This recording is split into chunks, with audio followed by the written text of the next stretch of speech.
গল্পের শুরুতেই দেখা যায় ডাক্তার সোজান একটি ভয়ঙ্কর শিকারী হাঙর নিয়ে পরীক্ষা করছে। সে হাঙরের মাথায় একটি বিশেষ ডিভাইস বসাতে চায়।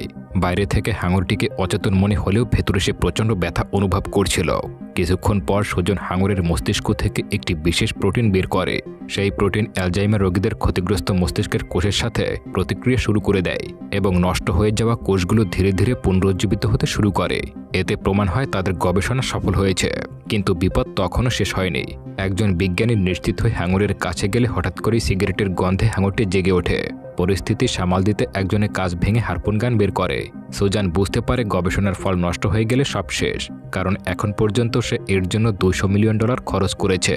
কিন্তু অনেকদিন হয়ে গেলেও কেবল তারা আজকে রেজাল্ট পাবে। আসলে 2 দিন আগে সে রাসেল নামের এই লোকটির কাছ থেকে সময় চেয়েছিল এবং জানায় যে 2 দিনের মধ্যেই যে করেই হোক না কেন এই রোগের ঔষধ বানিয়ে ছাড়বে। আর এখানেই আমরা 2 দিন আগের দৃশ্যগুলো দেখতে পাই। সোজানের এমন কথা শুনে রাসেল রাজি হয়ে যায়। তবে সে এবার এই এক্সপেরিমেন্ট নিজের চোখে দেখার জন্য সোজানের সঙ্গে বেরিয়ে পড়ে। তারা দুজন প্লেনে করে সমুদ্রের মাঝখানে একটা জায়গায় এসে পৌঁছায়। সোজান রাসেলকে জায়গাটা দেখিয়ে বলে, এই জায়গাটা আমেরিকান নৌবাহিনী 2য় বিশ্বযুদ্ধের সময় তেলের পাম্প হিসেবে ব্যবহার করত, কিন্তু পরবর্তীতে এটা আর কোনো কাজে লাগেনি। তাই সে এই জায়গাটা কিনে নিয়েছে আর এখানেই সে তার এক্সপেরিমেন্ট শুরু করে দেয়। এরপর তারা দুজন প্লেন থেকে নামলে রাসেলের সাথে জেনিফার নামের একজন মেয়ের দেখা হয়। সে আসলে এখানে মেরিন বায়োলজিস্ট।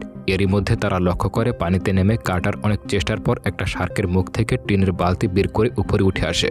সে মূলত অনেক দক্ষ একজন সাঁতারু, আর সেই এখানকার শার্কগুলোকে দেখাশোনার কাজ করে। রাসেল এগিয়ে এসে কার্টারকে জিজ্ঞাসা করে, এমন সব কাজ করতে তোমার কি কোনো ভয় লাগে না? উত্তরে কার্টার বলে, আসলে শার্ক মানুষকে নিজেদের খাবার হিসেবে তেমন পছন্দ করে না, তাই তারা সাধারণত কোনো মানুষকে আক্রমণ করে না। এরপর জেনিফার রাসেলকে বলে, তাদের এখানে বিশেষ 3টি শার্ক রয়েছে আর তাদের উপরেই এই বিশেষ এক্সপেরিমেন্ট শুরু করা হচ্ছে। আর তাদের এই এক্সপেরিমেন্টের 3টি লেভেলে রয়েছে। দেখা যায় সেদিন ছিল শুক্রবার, আর পরের 2 দিন অর্থাৎ শনি ও রবিবার ছিল ছুটির দিন। তাই সেখানে থাকা অধিকাংশ কর্মীরাই নিজেদের বাড়ি চলে যেতে শুরু করে। তারা ছুটি শেষে সোমবার আবারও কাজে জয়েন করবে। জেনিফার রাসেলকে আরও জানায়, তাদের এই 3টি লেভেলের মধ্যে সবথেকে উপরের লেভেলে সাধারণ কর্মীরা কাজ করে, আর 2য় লেভেলে তাদের ওয়ার্কশপ সহ অন্যান্য কাজ করা হয়। আর তাদের 3 নম্বর মানে শেষ লেভেলে সব ইঞ্জিনিয়াররা থাকে এবং তারাই সবকিছু গবেষণা করে। নিচের লেভেলে ডাক্তার সোজান আর ডাক্তার জিমকে দেখা যায়। আর এই ডাক্তার জিম মূলত একজন মাছের ডাক্তার। ডাক্তার জিম সোজানকে জিজ্ঞাসা করে, আমাদের এই এক্সপেরিমেন্ট তো পরের সপ্তাহে হওয়ার কথা ছিল, তাহলে হুট করে কালকে কেন করা হবে? উত্তরে সোজান জানায়, রাসেল আমাদের এই এক্সপেরিমেন্টটা বন্ধ করে দিতে চেয়েছিল এবং সেজন্যই এমনটা করা হচ্ছে। এরপর কার্টারকে দেখা যায় সে শার্কের অবস্থা চেক করার জন্য পানির নিচে যায়। আসলে তার ভয় না থাকার কারণ হলো সেই শার্কের চারপাশে টাইটেনিয়ামের তৈরি খাঁচা দিয়ে ঘেরাও করা আছে। আসলে এই শার্কগুলো যাতে কোনোভাবে পালাতে না পারে এজন্য শক্তিশালী টাইটেনিয়াম দেওয়া হয়েছে। কার্টার নিচে গিয়ে সেই 3টি শার্ককে তার দিকে আসতে দেখতে পায়, যাদের উপরে টেস্ট চলছিল। শার্ক 3টি একসঙ্গে ঘুরে বেড়াচ্ছিল। এরপর তারা সেই শার্ক 3টির মধ্যে একটা নতুন শার্ক ছেড়ে দেয়। তবে সেই শার্কের উপরে কোনো টেস্ট করা হয়নি। তবে অদ্ভুতভাবে এই 3টা শার্ক মিলে এই নতুন শার্কটিকে একেবারে টেনে হিস্ট্রি খেয়ে ফেলে। এইসব দেখে কার্টার ভীষণ অবাক হয়ে যায়, কারণ কখনোই কোনো শার্ক কোনো জীবন্ত শার্কের উপরে এভাবে প্রাণঘাতী আক্রমণ করতে পারে না। পাশাপাশি ওই 3টা শার্ক একেবারে কুকুরের দলের মতো গ্রুপ করে ঘোরাফেরা করছিল, আর এটাও সাধারণ শার্কের স্বভাবে পড়ে না। কার্টার সুজানকে এইসব কিছু জানায় যে শার্কগুলোর মধ্যে বেশ পরিবর্তন হয়েছে। এরপর রাতের বেলা দেখা যায় ডাক্তার সুজানের জন্মদিন, তাই সেখানে থাকা সবাই মিলে তার জন্য ছোট্ট করে একটা বার্থডে পার্টির আয়োজন করে। সেখানে জেনিফার রাসেলকে জানায়, শার্কের ব্রেন থেকে প্রোটিন কালেক্ট করার জন্য টেস্টের মাধ্যমে তাদের ব্রেন 5 গুণ বৃদ্ধি করা হয়েছে। আর এতে করে একটি শার্কের ব্রেন থেকে পাওয়া প্রোটিন ব্যবহার করেই অনেকগুলো মানুষের প্রাণ বাঁচানো যাবে। তবে পার্টির শেষ হতেই তারা জানতে পারে পরদিন ওই জায়গায় সাইক্লোনের আঘাত হানবে। তবে তাদের এই নিয়ে কোনো টেনশন ছিল না, কারণ ল্যাবরেটরিটা ভীষণ মজবুত ছিল। পরদিন সকাল হতেই তাদের ফাইনাল টেস্ট করার জন্য কার্টার রেডি হয় এবং শার্ক ধরতে পানির নিচে চলে যায়। তবে কার্টার সেখানে যেতেই সেই 3টা শার্ক 2টা দলে ভাগ হয়ে 2 পাশ দিয়ে তার উপরে আক্রমণ করার চেষ্টা করে। কিন্তু সেই খাঁচাটি যেহেতু টাইটেনিয়াম দিয়ে তৈরি ছিল, তাই শার্কগুলো সেটা ভাঙতে পারছিল না। এসব দেখে কার্টার শার্কগুলোকে অজ্ঞান করার জন্য বন্দুক বের করতেই দেখা যায় শার্কগুলো গান চিনে ফেলেছে, আর সাথে সাথেই তারা সেখান থেকে পালাতে শুরু করে। 3টা শার্কে উল্টো দিকে সাঁতার কেটে পালিয়ে যায়। এদিকে এইসব কিছু সিসিটিভির মাধ্যমে ভেতরে থাকা বাকি মেম্বাররাও দেখছিল। এইসব দেখে সবাই শকড হয়ে যায়। তারা বুঝতেই পারছিল না যে এই শার্কগুলো কি করে গান চিনতে পারল। তাছাড়া শার্ক তো কখনো উল্টো দিকে সাঁতারও কাটতে পারে না। এরই মধ্যে হঠাৎ করে শার্কগুলো সেখানে লাগানো সিসি ক্যামেরাগুলোর উপরে হামলা করে দেয় আর সেগুলো নষ্ট করতে শুরু করে। তবে এরই মধ্যে সুযোগ বুঝে কাটার কোনোভাবে একটা শার্ককে শ্যুট করে অজ্ঞান করে সেটা উপরে তুলে আনে। এরপর সুজান আর বাকি ডাক্তাররা মিলে শার্কটিকে টেস্ট করে সেটার ব্রেন থেকে 2 মিলিমিটার প্রোটিন বের করে নেয়। এরপর ডাক্তার সুজান সেই প্রোটিনের কিছু ফোঁটা একজন মৃত লোকের ব্রেনের উপর দিয়ে এক্সপেরিমেন্ট করতে শুরু করে, যার কিনে মৃত্যুর আগে অ্যালজাইমার ছিল। আর অদ্ভুতভাবে প্রোটিনের সংস্পর্শে আসতেই সেই মৃত ব্রেনটি মুভ করতে শুরু করে, এমনকি শক্তি পেতে শুরু করে দিয়েছে। এইসব দেখে তারা বুঝতে পারে যে তাদের এক্সপেরিমেন্ট সফল হয়েছে। এতে করে ডাক্তার সুজান আর বাকিরা ভীষণ আনন্দিত হয়ে যায়। আর এই সিনটাই আমরা মুভির শুরুতে দেখেছিলাম। তবে হঠাৎ করেই সেই শার্কটির জ্ঞান ফিরে আসে আর তার পাশে থাকা জিমের উপরে হামলা করে তার একটা হাত ছেড়ে খেয়ে নেয়। এসব দেখে কার্টার সেই শার্কটিকে মারতে যায়, কিন্তু সুজান উল্টো সেই শার্কটিকে ছেড়ে দেয়। এদিকে জিমের অবস্থা ধীরে ধীরে খারাপ হতে শুরু করে। এরপর কার্টার প্যারামেডিক্যাল টিমকে কল করে আর কিছুক্ষণের মধ্যে সেখানে হেলিকপ্টার নিয়ে টিমের লোকেরা চলে আসে আর জিমের স্ট্রেচারকে রশির সাহায্যে হেলিকপ্টারে উঠানোর চেষ্টা করে। কিন্তু দুর্ভাগ্যবশত মোটরটি নষ্ট হয়ে যাওয়ায় জিমের স্ট্রাকচারটি নিচে পড়ে যায় আর নিচে থাকা সেই সারগুলো স্ট্রেচারটি ধরে টানতে শুরু করে। যেহেতু স্ট্রেচারটি হেলিকপ্টারের সাথে বাঁধা ছিল, তাই তার সাথে সাথে হেলিকপ্টারটিও সামনের দিকে এগিয়ে যায় এবং সোজা গিয়ে সামনে থাকা কন্ট্রোল রুমের সঙ্গে ধাক্কা খায়। এক মুহূর্তের মধ্যেই সেখানে বিশাল একটা ব্লাস্ট হয় এবং হেলিকপ্টার সহ পুরো কন্ট্রোল রুমটি ধ্বংস হয়ে যায়। অন্যদিকে দেখা যায় একটা শার্ক জিমে সেই স্ট্রেচারটি মুখে করে এগিয়ে সে নিচে থাকা কাচের উপরে মারাত্মকভাবে আঘাত করে। এতে করে সেই কাচের দেয়ালটি ভাঙতে শুরু করে দেয়। চোখের নিমিষেই তাদের দিকে প্রবল পানি ধেয়ে আসতে থাকে। তবে তারা কোনোভাবে সেখান থেকে অন্য একটা চেম্বারে গিয়ে নিজেদেরকে বাঁচিয়ে নেয়। কিন্তু সেখানে গিয়ে তারা দেখতে পায় ওখানকার সব লিফট কাজ করা বন্ধ করে দিয়েছে। কার্টার দ্রুত সেখানে লাগানো ম্যাপ থেকে সবাইকে জানায় যে তারা এখন দ্বিতীয় লেভেলে পৌঁছে গেছে আর এখন বাঁচতে হলে তাদেরকে ময়ের সাহায্যে আরও নিচের লেভেলে যেতে হবে। আর সেখানে সাবমেরিন জাতীয় কোনো একটা জাহাজ রয়েছে যেটার সাহায্যে তারা এখান থেকে বের হতে পারবে। অন্যদিকে প্রিচার নামের একজন শেফকে দেখা যায়। সে আশেপাশে প্রচণ্ড আওয়াজ শুনতে পেয়ে বুঝে যায় হয়তো কোনো ঝামেলা হয়েছে। সে চেক করতে উপরে উঠতে যাবে, ঠিক সেই মুহূর্তেই প্রবল বেগে তার দিকে পানি ধেয়ে আসতে শুরু করে। সে ওই পানির স্রোতে তার সঙ্গে ভেসে যেতে থাকে। এদিকে ডাক্তার সুজান, রাসেল, কার্টার আর বাকিরা সেখান থেকে বেরোনোর জন্য সামনের দিকে এগিয়ে আসতে থাকে। তবে যাওয়ার সময় তারা লক্ষ্য করে পাশের একটা দরজায় সারগুলো ভীষণ জোরে জোরে আঘাত করছে।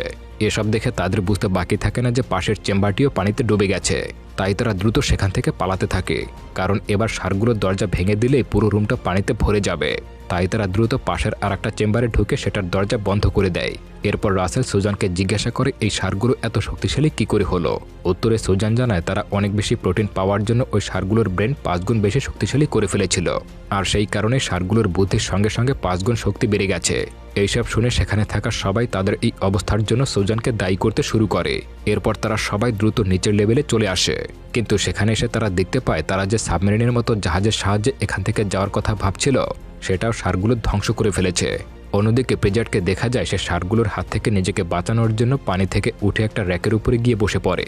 এরই মধ্যে সেখানে তার পোষা টিয়া পাখিটি চলে আসে।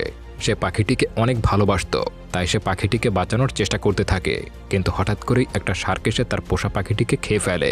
তখন পা পিছলে সেও পানিতে পড়ে যায়। তখন প্রাণ বাঁচাতে সে দ্রুত সেখানে থাকা একটা ওভেনের মধ্যে ঢুকে পড়ে, কিন্তু শার্কটি না থেমে সেই ওভেনের কাজ ভাঙার চেষ্টা চালিয়ে যায়। তবে সেও বুদ্ধি করে দ্রুত ওভেনের উপরের অংশ কেটে সেখান থেকে বের হয়ে শার্কের উপর দিয়ে লাফ দিয়ে অন্য পাশে চলে যায়। আর যেহেতু সেখানে রান্নাঘরে সব জ্বালানি তেল ছড়িয়ে পড়ছিল, তাই সে লাইটারের সাহায্যে সেখানে আগুন ধরিয়ে দেয়। এতে করে শার্কটি সেখানেই মারা যায়।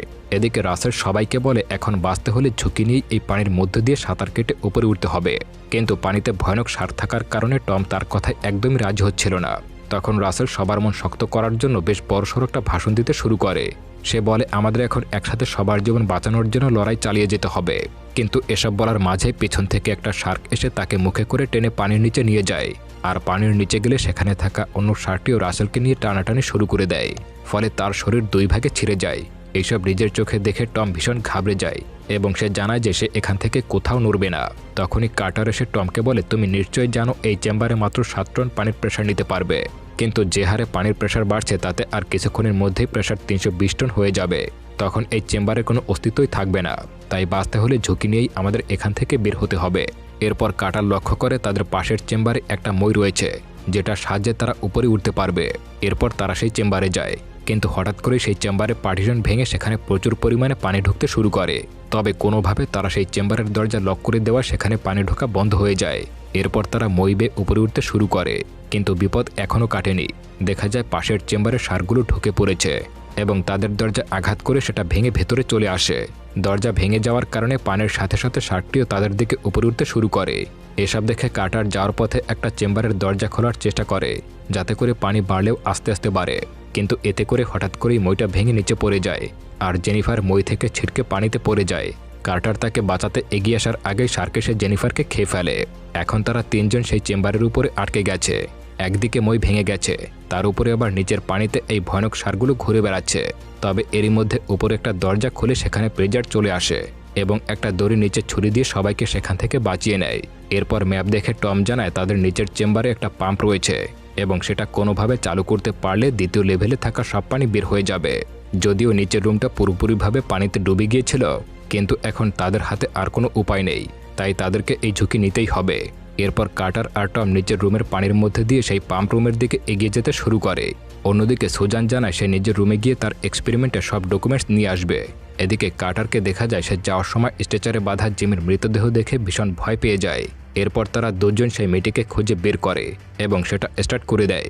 দেখা যায় সেটা ঠিকভাবেই চলছে, কিন্তু সেই সময় ওই জায়গায় শার্ক চলে আসে এবং টমকে গিলে ফেলে। তবে কার্টার কোনোভাবে পাশের রুমের দরজা খুলে সেখান থেকে প্রাণ বাঁচিয়ে পালিয়ে আসে। অন্যদিকে সুজানকে দেখা যায় সে তার ল্যাবে এসে দেখতে পায় সবকিছু পানিতে ডুবে গেছে। এদিকে প্রেজার্ট কার্টারকে পানি থেকে উপরে তুলে নেয়। অন্যদিকে সুজান তার এক্সপেরিমেন্টের ডকুমেন্টসগুলো খুঁজে পায়। ঠিক সেই মুহূর্তে সেখানে একটা শার্ক চলে আসে। সুজান কোনোভাবে সেখানে থাকা একটা টেবিলে উঠে পড়ে। সে উপরের কারেন্টের তার দেখে একটা প্ল্যান করে যে শার্কটিকে সে ইলেকট্রিক শক দিয়ে মেরে ফেলবে। এরপর সে নিজের গায়ের সব পোশাক খুলে সেগুলোর উপরে উঠে দাঁড়ায়, যাতে করে নিজের শরীরে কারেন্ট না লাগে। এরপর সে কারেন্টের তারটি ছেড়ে শার্কের উপরে ছুঁড়ে মারে। কারেন্টের শকে শার্কটি সেখানেই মারা যায়। যদিও 3টি শার্কের মধ্যে 2টি মারা গিয়েছিল, কিন্তু বেঁচে থাকে 3 নম্বর শার্কটি, আর সেটাই ছিল সবথেকে ভয়ানক। এরই মধ্যে কার্টার আর প্রেজার সুজানকে খুঁজতে খুঁজতে সেখানে পৌঁছায়। এখন তারা 3 জন দ্বিতীয় লেভেলে আছে, কিন্তু উপরের লেভেলে উঠতে হলে এখনও তাদের 60 মিটার উপরেই যেতে হবে। কিন্তু উপরে যাওয়ার কোনো রাস্তা খোলা নেই, তাই তারা শেষ চেষ্টা হিসেবে মুদ্রার পানি দিয়ে সাঁতার কেটে উপরে ওঠার কথা ভাবে। এরপর কার্টার সেই চেম্বারে একটা হ্যাস খুলতেই পুরো রুমে ধীরে ধীরে পানি ঢুকতে শুরু করে। এরপর কিছুটা উপরে যেতেই তারা সেই চেম্বারের ঢাকনা খুলে ফেলে, যেটার সাথে সমুদ্রের সরাসরি কানেকশন রয়েছে। কিন্তু সাঁতার কেটে 60 মিটার উপরে ওঠা কোনোভাবে সহজ ছিল না। তারা এয়ারব্যাগ ব্যবহার করে দ্রুত উপরে ওঠার চেষ্টা করতে থাকে। এরই মধ্যে বেঁচে থাকা সেই শার্কটিকে দেখা যায় যে তাদের দিকে ধেয়ে আসছে, কিন্তু তারা 3 জন কোনোভাবে পানির উপরে ভেসে ওঠে। তবে দুর্ভাগ্যবশত শার্কটি এসে প্রেজার্টের উপরে আক্রমণ করে বসে। শার্কটি প্রেজার্টকে ভালো করে কামড়ে ধরতে পারেনি, শুধু তার পায়ের ছাট কামড়ে ধরেছিল। তখন প্রেজার্ট কোনোভাবে তার গলায় থাকা ক্রুশটি শার্কের গলায় ঢুকিয়ে দেয়। এতে শার্কটি প্রেজার্টকে ছেড়ে পালিয়ে যায়। কার্টার দ্রুত এসে প্রেজার্টকে সেখান থেকে উপরে তুলে নেয়। যদিও প্রেজার্ট প্রাণে বেঁচে গেছে, কিন্তু অতিরিক্ত রক্তক্ষরণের কারণে সে জ্ঞান হারিয়ে ফেলে। হঠাৎ করেই সুজান আর কার্টার লক্ষ্য করে সেই শার্কটি বেড়া ভেঙে বাইরে যাওয়ার চেষ্টা করছে। তারা বুঝে যায় বাঁচতে হলে এই শার্কটিকে মেরে ফেলতেই হবে, কারণ এই শার্ক বাইরে চলে গেলে সে মানবজাতির জন্য বড় হুমকি হয়ে যাবে। তাই কার্টার দ্রুত একটা হারপুন নিয়ে আসে এবং সেটার মাথায় গান পাউডার দিয়ে একটা বিস্ফোরক বানিয়ে ফেলে। এরপর সে একটা তার সুজানকে ধরিয়ে দিয়ে বলে, আমি বলা মাত্রই এটা কারেন্টের সঙ্গে কানেক্ট করে দেবে। এতে বোমাটি ব্লাস্ট হবে আর শার্কটি মারা যাবে। দেখা যায় শার্কটি উপরের স্তর প্রায় ভেঙেই ফেলছিল, কারণ নিচের স্তর টাইটানিয়ামের হলেও উপরের স্তর ছিল সাধারণ লোহার। এরই মধ্যে কার্টার বলে ওঠে, শার্ক আমাদের নাগালের বাইরে চলে গেছে, আমাদের এই তার শার্ক পর্যন্ত পৌঁছাচ্ছে না। এই কথা শুনে সুজান বলে সে জানে শার্ককে কিভাবে কাছে আনতে হবে। এই কথা বলে সে নিজের হাত থেকে রক্ত বের করে পানিতে ঝাঁপিয়ে পড়ে। শার্কটির রক্তের গন্ধ পাওয়া মাত্রই সুজানের দিকে তেড়ে আসে। সুজান কোনোভাবে পাশে থাকা হ্যান্ডেল ধরে উপরে ওঠার চেষ্টা করে, কিন্তু সেটা ভেঙে সে আবারও পানিতে পড়ে যায়। কার্টার সুজানকে বাঁচানোর জন্য পানিতে ঝাঁপ দেয়, কিন্তু তার আগে শার্কটি এসে তাকে খেয়ে নেয়। এখন শার্কটি কার্টারকে খাওয়ার জন্য এগিয়ে আসতে শুরু করে। কার্টার ভালো সাঁতারু হওয়ার জন্য সে কোনোভাবে পাশ কাটিয়ে শার্কের পাখনা ধরে ফেলে। শার্কটি তাকে ছাড়ানোর জন্য ডানে বামে ছোটাছুটি করতে শুরু করে। এদিকে এতক্ষণে প্রেজার্টও জ্ঞান হারিয়ে ফেলে। সে দ্রুত হারপুনটি হাতে তুলে নেয় এবং শার্কটির দিকে লক্ষ্য করে ছুঁড়ে মারে, কিন্তু দুর্ভাগ্যবশত সেটি শার্কের পাখনা ভেদ করে কার্টারের পায়ে ঢুকে যায়। শার্কটি বেড়া ভেঙে বাইরের সমুদ্রে যাওয়ার চেষ্টা করতে শুরু করে। কার্টার প্রেজার্টকে বলে তার দ্রুত কানেক্ট করে দিতে। প্রেজার্ট জানতো তার কানেক্ট করলে শার্কের সাথে কার্টারও মারা যাবে। শার্কটি যখন প্রায় বাইরে চলেই যাচ্ছিল, তখন কার্টার কোনোভাবে নিজেকে শার্কের থেকে আলাদা করে ফেলে। প্রেজার্ট দ্রুত তারটি কানেক্ট করে দেয়। মুহূর্তের মধ্যে সেখানে ভয়ানক এক বিস্ফোরণ ঘটে এবং শার্কটি ছিন্নভিন্ন হয়ে মারা যায়। প্রেজার্ট ভেবেছিল কার্টারও হয়তো মারা গেছে, কিন্তু কিছুক্ষণ পর কার্টার পানির নিচ থেকে উপরে উঠে আসে। প্রেজার্ট দ্রুত কার্টারকে উপরে তুলে নেয়। এরপর দেখা যায় তারা দুজনে সেখানে বিশ্রাম নিচ্ছিল। এমন সময় দেখা যায় পরের শিফটের লোকেরা সেখানে কাজে আসছে। তারা দুজনে নিজেদের কাছে শপথ করে যে তারা আর কখনোই সমুদ্রের কোনো কাজই করবে না। আর এভাবেই মুভিটা শেষ হয়ে যায়। তো বন্ধুরা, কেমন লাগলো এই গল্পটা অবশ্যই কমেন্ট করে জানাবেন। আর যদি চ্যানেলটি সাবস্ক্রাইব করে না থাকেন তাহলে চ্যানেলটি এখনই সাবস্ক্রাইব করে দিন। ধন্যবাদ।